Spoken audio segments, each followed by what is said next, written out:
In this episode, Roy leaves the farm and begins 4 years of life as a boarder at Brisbane Grammar School.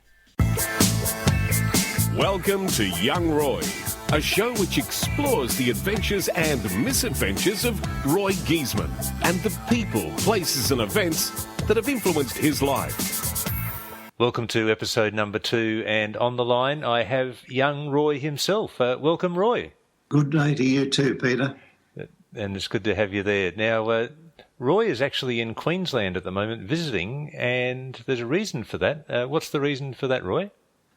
Main reason is, I guess you'd have to say family nearly, but nearly equal to that, Peter, is the Brisbane Grammar annual Old Boys reunion dinner, which I've been going to for many years, you know. Yeah, and there was something special about this reunion. You went to Brisbane Grammar for a number of years. We'll get into that a little bit later. But what was the something special about the particular dinner, Dad? I guess... as in the way you got introduced? Oh, the introduction. Oh, yeah, Peter. I cried with joy, actually. But the MC at the time did the introduction of all the guests, and it was ironical or coincidental that it was Ross Hurst, who was the dad of Norman Hurst, one of my best friends at Brisbane Grammar. So he's doing the introductions, and he went through the headmaster and the president of the Old Boys Association and several other dignitaries, and then he got on to special guests, and he introduced Alan Jones, who I think you probably know a little bit about. Yeah, the radio broadcaster. Yep. That's correct, yeah. And then Laurie Lawrence, who can paddle a bit. The swimming coach, yep. That's it, yeah. Duncan Armstrong. And then he introduced this old bee, and Pete. The noise was wonderful. And as I got up and looked around the whole audience, we were at the table right in front, middle. Can you picture 32 tables of 10 people around sitting at each table? And I stood up and sort of bowed slightly all around the audience, and I could see hands moving and noise and everything. It was unbelievable, Peter. And the reason that you got introduced was because? Be the oldest person there, yeah. The oldest old boy there. Yeah. And now there's something special about the table that you sit at. You don't sit with other old boys because you have this aversion to sitting next to people who fall asleep in their soup. So you actually sit where, Roy? Well, when you fill in the form to apply to go to the dinner, they asked you for, will you form your own table? And my comments there are, I'd like to happen what's happened in all the previous years, and that's to sit with the current students, because they always have 4 and sometimes 5 of the current students, as well as the other 5 or 6 at the table would be naturally old boys. And this year, the present students naturally are the captain of the school and the captain of the head person of the head prefect of the boarding house and the 2 other senior prefects, and their names were Adrian, he was the boarding house captain, Jeremy, who was the school captain, Thomas, and Jacob. And it was just a joy when I arrived there. They all come around me before we sat down at the table, and we had a beautiful talk for 5 or 10 minutes before we sat down formally. And in the seating, I was sitting next to Jacob for the night on my right, and I had an ex-old boy, Ron Wiley, a lovely person. I think you spoke to him, Peter, did you? Yeah, I spoke to him on the phone, yep. Yeah, lovely, lovely person, and he was on my left. So I'm sure that would add a lot of impact to the students, because they'd be getting a sense of history from your recollections about the school in your day, and it would certainly add to the aura of Brisbane Grammar School. Yeah. They seemed so interested, Peter. The four of them were so interested talking to me, and plenty of laughter, and it was just beautiful. I'm talking about the 5 or 10 minutes before we sat down, but even after we sat down, continued talking to Jacob and to Thomas mainly for the whole night, except for we're talking to Ron naturally too, which was lovely. So now it's because of this visit for the Brisbane Grammar reunion that we've decided to focus this episode on your school days and in particular Brisbane Grammar. But before we get into Brisbane Grammar, let's just review how you got to Brisbane Grammar with your schooling. In our last episode, we discussed your time at Buderim State School. We said you were there for 1 year, but that was in fact how many years, Roy? Oh, it was 3 years, 35, 36, 37, 38. So it's 4 years there, Pete. Okay. And then after Buderim Primary School, where did you head then? 2 years at North Maclean. Okay. So you're living on the farm at Jimboomba? Yeah, we call it Jimboomba. It's really North Maclean. But in those days, whenever anyone asked you where did you live, you never said North Maclean, or you always said Jimboomba, Yeah. And, that schoolhouse is still there, isn't it, the one at North Maclean? Just give us a little bit of an idea of what that looks like. Well, it's not. It wouldn't be any bigger than the our lounge dining room in Melbourne, if you can picture that, Peter. I think the lounge dining room in Melbourne might be a bit bigger, Dad. It could even be, couldn't it? And so seven classes in there, Pete, from 1 right through to 7, 7 classes in one room with one teacher. Yeah, and probably 14, I think we had 14 students 1 year. And how many of those might have been Giesemann's at one time? And Joyce and Ron would have gone there, and Eric, sorry, yeah. So all at the same time as you, or No. they'd gone? No, they'd all gone, Pete. Okay. Yeah, excellent. So that's North Maclean, and you were there until grade... Well, it's until 1940. Okay. And then we went to Belli, another one-teacher school with 7 classes between Yamundi and Kenilworth. Okay, so we're talking about the Sunshine Coast, which is north of Brisbane, and it's in the hinterland sort of area around there, and you had a farm there. And dairy farm at... and what was the reason for moving to Belli?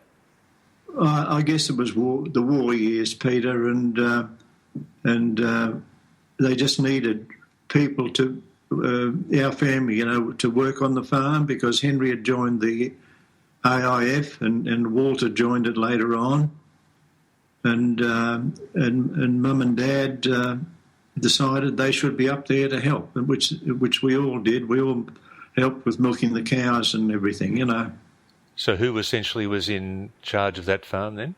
Walter was the main one. Okay, but he was off serving for Australia in the war. Yeah, he joined the AIF as well. So I had 4, so proud of 4 brothers, Pete, in the AIF. And they all survived, which was good? Yeah.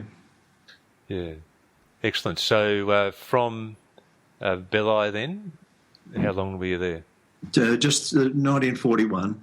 Okay, and then after that? Went back to North Maclean. Rightio. And we're back in North Maclean in what, grade 7 now, are we? Yeah, grade 7, and this is what, you did your scholarship, as they called it. Yep. And you needed to get a scholarship to be accepted by a secondary school. And now you didn't just go to a secondary school, you're going to Brisbane Grammar School, which even back then I'm sure had an air about it, of prestige and quite high status. So what was that like, that decision being made to send you to Brisbane Grammar? Because Joyce, she went to Brisbane Girls Grammar, didn't she? That's correct, Peter, yeah. And Joyce is how much older than you? 2 years, yeah. 2 years. Or 2.5 to be exact, I guess. Yeah. So probably having made that decision for Joyce, that's what made them make the decision for you to follow in sort of her footsteps. Yeah, Pete, I guess in lots of ways, Mum really thought one day I could become a doctor. And, of course, we had that beautiful home in Kitchener Road at Ascot. which we were renting at the time, and she thought, well, that's all set up for me, because in those days the GP lived in a home and did his practice from the home. I'd say all the time, but it was a huge part of the medical profession to do just that. Mm. So I guess I let him down to a degree, Pete. No. I think life is what happens to you while you're busy making other plans. So the other plans turned out fine. Okay, so now what was it like for you then? The decision's made, you're going to Brisbane Grammar and you're heading off. So you're going to go there as a boarder, as having lived on a farm, and then you're going to be mixing with other boarders who are probably from all over the state as well. Plus you've got day scholars, the city slickers and all that. Yeah. It would have been quite a nervous time, I would have thought, to arrive at Brisbane Grammar. What was it like? Can you remember? Oh, Pete, I can remember the first Sunday night it was in January 1943. I can remember it as clear as anything. My family drove me in our 1929 Pontiac, Q182619, and left me at the school. And Mrs. Carson Cooling, I'll talk more about her later if you don't mind, but Mrs. Carson Cooling took me out. All the boys were sitting on the wall between the toilet block and the new building and introduced me. And, of course, late January 1943 was right in the middle of World War II, Peter. And the name Giesemann didn't resound too well. I can still hear the snigger. Oh, wow. So you didn't get a good reception first up? I didn't hear any applause like I did at the old dinner, Pete. But when they found out I had 4 brothers in the RAF, that soon changed everything. Okay, yeah.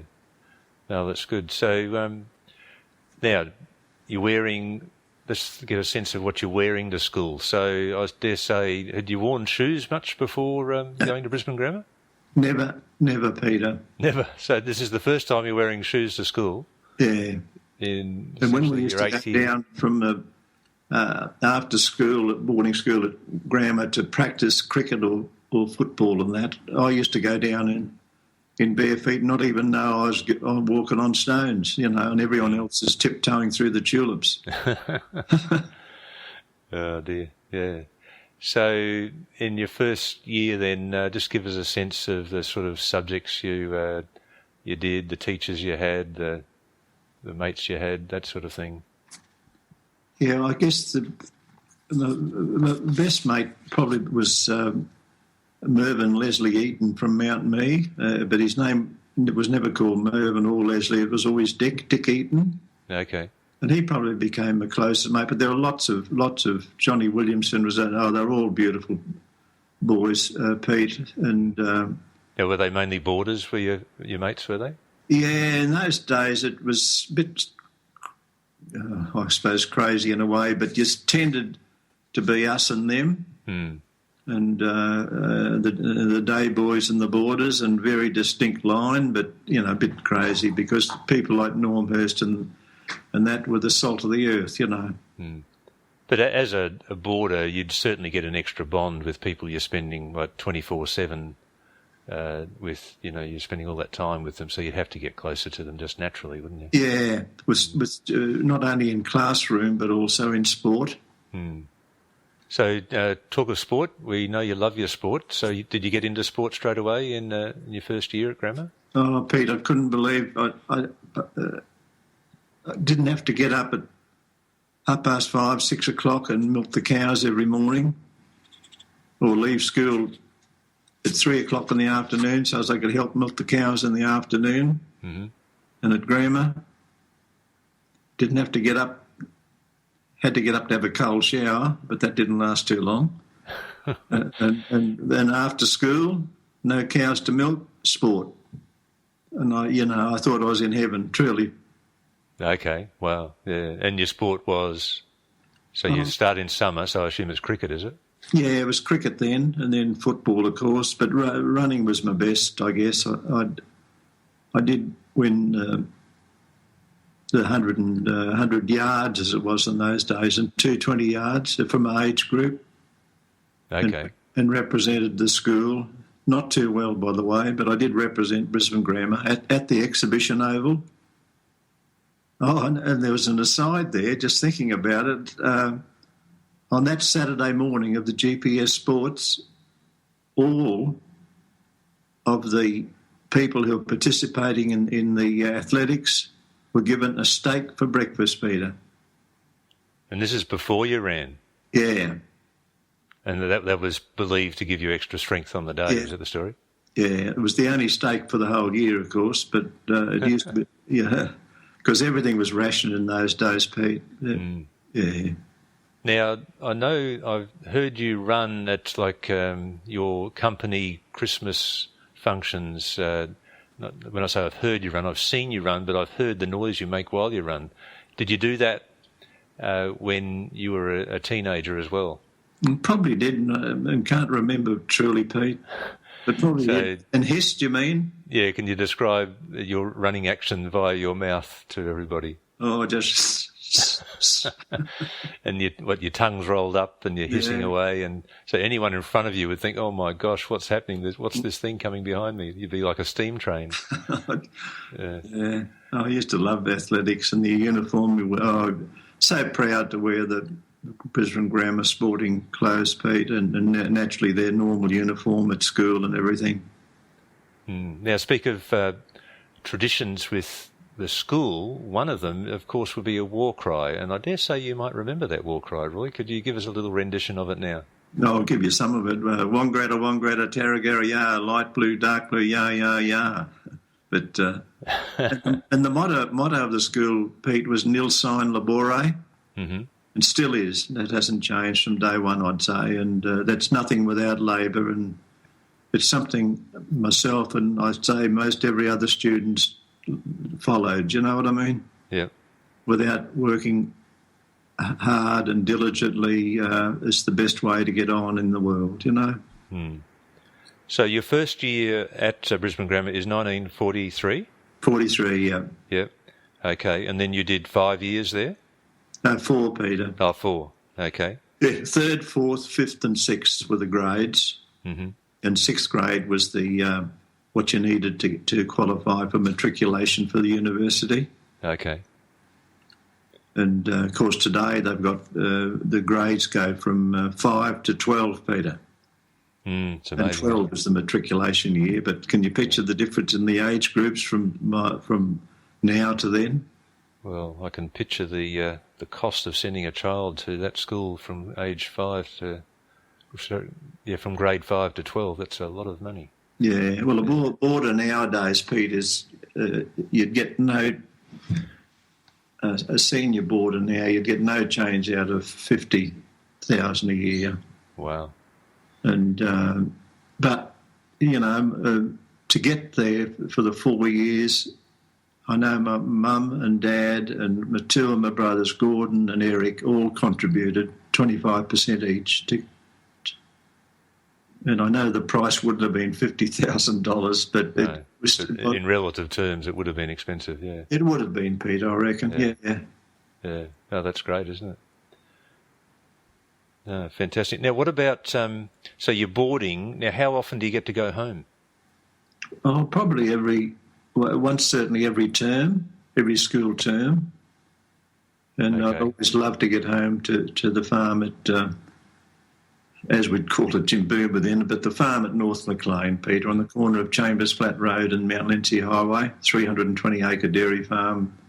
And I used to love to get home to be with the family. And we're talking that's about 3/4 of an hour west of Brisbane.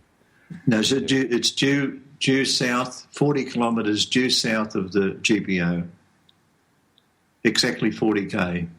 Yep, okay. Yeah, but it's inland from Brisbane, so... Yeah. Yep. Excellent. Now, so what were some of your subjects that you did that you liked?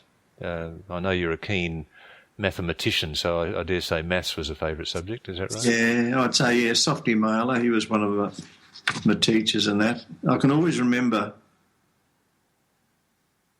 one day in the new building, I was walking down the steps and... it was a Monday morning and we'd had an exam the week before on algebra, and Mr. McDonald stopped me and said, "Oh, Roy, I've got." He was going up and I was going down, or vice versa, and he said, "Oh, Roy, I've got bad news for you about your algebra exam." I said, "Oh, okay." Yeah, he said 49%, Roy. I said, "Oh, well, I'll just have to improve on that, won't I?" I said, "I thought I'd done reasonable, but anyway." He said, "No, Roy, you topped the school. You got 94%. So I was really rapt at that. But maths became really the only subject I was really strong at, Peter. I love maths. But, I did economics and history and geography and just some of the Can I tell you about some of the teachers then while we're on this subject? Yeah, sure. It's just that it was war years against Germany and Japan, of course, but German was taken off the list of languages that you could do. So I choose, and you had to have one language for matriculation, so I choose French. Yep. So they brought Barney Lemon. You never really had any young teachers, Pete, because they were away in the war. But they brought Barney Lemon in, a fairly relatively not young person, but a wonderful in French, and he taught me French. And Barney became a really close friend. He became president of the Old Boys Association. He used to come to Adelaide once a year, and I used to take him to Tattersalls Club for dinner. Oh, wow. It was just a wonderful association, and I was so sorry when he retired from the presidency of the Old Boys, That was Barney Lemon. A few of the others, Softy Mailer was one of the main maths teachers. So you call him Softy? That's his sort of nickname? Everyone had a nickname. Oh, okay, that would have been given to them by the students at some stage. Yeah, probably could even be 20, 30 years before, Pete. Yeah. And then Cappy, how you can get Cappy, Cappy Thalander, he was the chemistry teacher. And even to this day, I use Cappy's method. When I use the gas stove at home, I use Cappy's, what he told us, the diameter of the flame you need to get optimum efficiency from a gas flame. Okay, you better share that then, Roy. Yeah, and I still do that every day. Anyway. Yeah, no, can you tell us what it is now? Oh, no, just you don't have it going outside, no flame outside of the saucepan, the circular saucepan, and just have it probably an inch, the main part of the flame about an inch in from the edge, and for optimum efficiency. Of course, in the laboratory it was a Bunsen burner, but similar deal. No, great. Yeah, speak of formulas and things. Now, I know you've worked out how to multiply big numbers together. So just give us an example of multiplication. Just do one now. Oh, well, I guess if you say 980 squared, like that, you mean? Yeah, go on. So what's the answer? So 980, you just say 980 from 1,000 is what? 20. 20 from 980 equals what? 960. Yeah, 20 squared equals what? 400. So 980 squared is 960,400. Anyone knows that, Pete. Okay, well, we won't go over that again, but people can replay that a couple of times to work it out. So that's your method. Now, you work that out, right? You just determine that little formula? Yeah, not worth anything, but still. No, great stuff. Now, speak of teachers, you were going to mention Mrs. Carson Cooling. Oh, Peter. There are about 100 boarders there now, I guess, but even in those days, I reckon there would have been around about 70, and she mothered every one of us, Peter. She was a beautiful lady, and the way she taught us the ethics of how to eat food properly and with cutlery and all that, it was just beautiful. So she taught you how to eat properly, I assume. Yeah, and and to use the knife and fork properly, and just everything to do with courtesy, not only in the dining room but in general. Okay, so she was a live-in person, is that right? Or? Oh, yeah, lived in the home with son and daughter and, of course, the headmaster, Mr. Carson, George Carson Cooley. Oh, okay, so she's the wife of the headmaster. Yeah. Mm. Wow. And is that just something that came with being the headmaster's wife, or...? Oh, I'd say they'd always lived there in those days, Peter, the headmaster and his family, yeah. Yeah. Because they had a floor, and I think they had a whole floor to themselves. Yeah, I'm sure they did. But would she normally be expected, like the headmaster's wife, be expected to go beyond the call of duty and teaching you kids the finer things? She certainly loved doing it, I know that. But everyone had the highest respect for her, Peter, for Mrs. Carson Cooley. Yeah, it's a cool name, isn't it? Yeah, it's all right. Now, we mentioned sport, but I'd like to know about some of your sporting achievements. So you said you did well at running, 110 and 220, is that right? Yards back 100 then? yards and 220 yards. Okay. And the sports master in the last year there said, Roy, I think 440 yards is and that's one circuit of the track, right? 440 yards exactly in those days. And so he put 4 runners, one at each, one at the 100. One started with me, one at the 100, 200 and the 300. And they joined in as I did the circuit of the track, but I wasn't a 440-yard runner, Pete. Right. So these other runners were to pace you, is that right? Yeah. So you were they were sort of doing a relay and you were doing the whole thing? Yeah, they only had 110 yards each. Gee. Evans was the sports master's name, but he realised then, I could only do sprinting. Right, okay. But by sprinting, I mean just up to 220 yards was the maximum. Yep. And then your uniform at school. So tell us about that. So you wore shoes for the first time. Yeah. What was the expected uniform that you had to wear? A light grey suit. And so you're wearing long pants? Yeah. That was a change too. I used to iron them by sleeping on them at night time, Pete. Oh, what, you'd put them underneath the mattress or something? Underneath the sheet. Yeah. So have you patented that method as well? Because there would have been about, I'd say at least 20 to each room, 20 boys.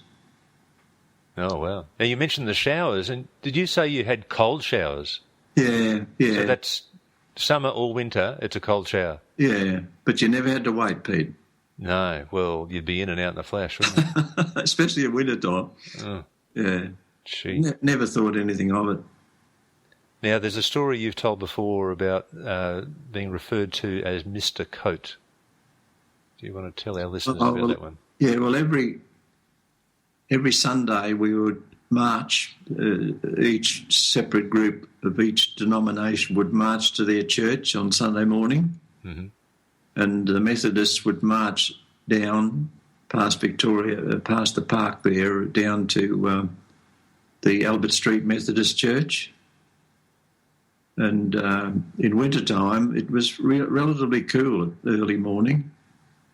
And of course, it was wartime, and you had to buy clothes, you needed coupons, which were very scarce. And one of the items of dress that you were required, you're giving a list, and one of the items I had to take with me to Brisbane Grammar in my port, that's a suitcase, by the way, was a coat, a great coat. Yep. Or an overcoat, whatever you want to call it. Overcoat, I guess, is a better word. And Mum didn't want to buy one, and Eric was in the army anyway, so I had Eric's overcoat. And in wintertime, I used to wear it down to the Albert Street Methodist Church. On the way home, we wouldn't go the same route along the park. We'd go up the main street of Spring Hill. Yep. And Spring Hill in those days, the houses' verandas were right on the footpath. And this coat was pretty close to down near my ankles.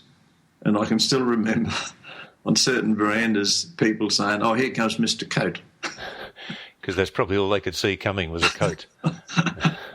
Your idea. Anyway, I wore it. Yeah, no, that's great. Now, is there anything else before we finish up that you'd like to reflect on with your time at Brisbane Grammar? Oh, I guess on the sport one, Pete, I used to, with football, rugby union. Okay, so you played that? Yeah, I only played in the thirds, but because of my speed, I used to train with the first 15. Oh, right. And were you a winger? Yeah, winger, yeah. Yeah, so that means you get the ball out wide and you run down and score a try. As fast as you can, yeah. Yeah. But, did you score a few tries? Oh, I did it. Well, my best one, I did score a few at Brisbane Grammar, but one day out at Nudgee, they were our...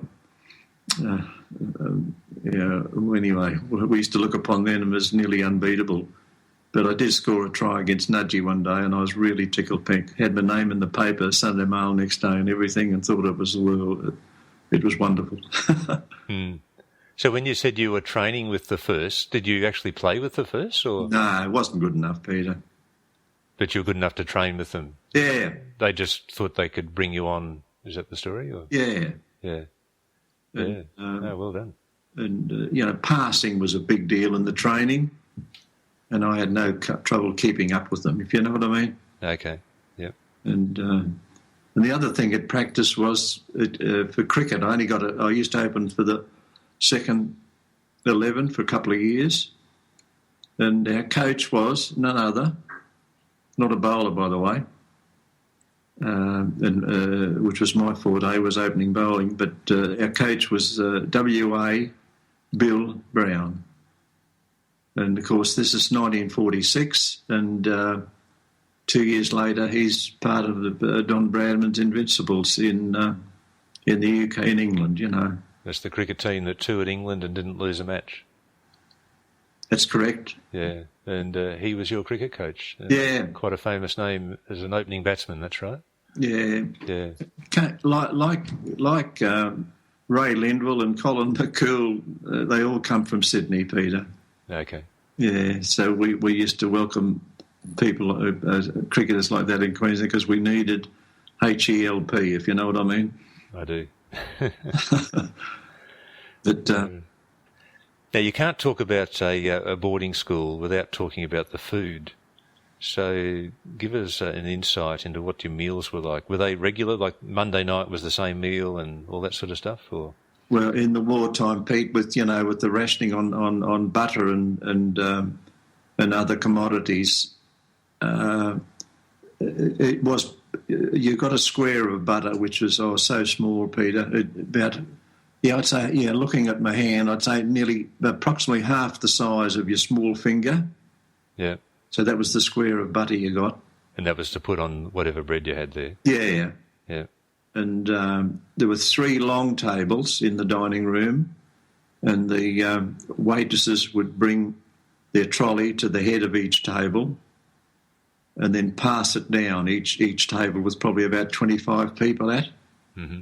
And of course, if you were at the end of the table, you would get the smallest possible serve that you'd ever seen. Because as a bigger one come along, say a scrambled egg or mince on toast or something, yeah, you'd put that down in front of you. Yeah. So every person will get the biggest piece there. Yeah. Yeah. So that's not the best spot to sit at the end of the table. But the other thing about which was every week we were given pocket money for the week. So this is courtesy via your family, or? Yeah, it was part of the term payment. You'd pay so much for pocket money for the child. Right, and then the school would distribute it. Yeah, for every Friday after study. After we do our homework in the great room,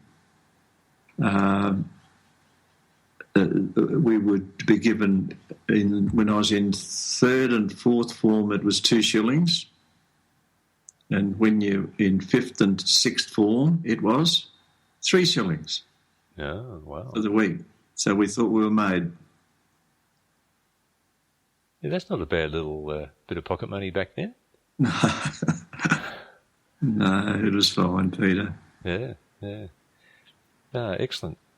Well, Roy, thank you so much for giving us and all our listeners a insight into your days at Brisbane Grammar. And I know I've learnt a lot about them, and I'm sure other people have too. It's quite intriguing. So we'll finish up the episode there, and we'll look forward to discovering more about young Roy in the next episode. Thanks so much, Roy. No, thank you, Peter, and thanks for your patience. Pleasure.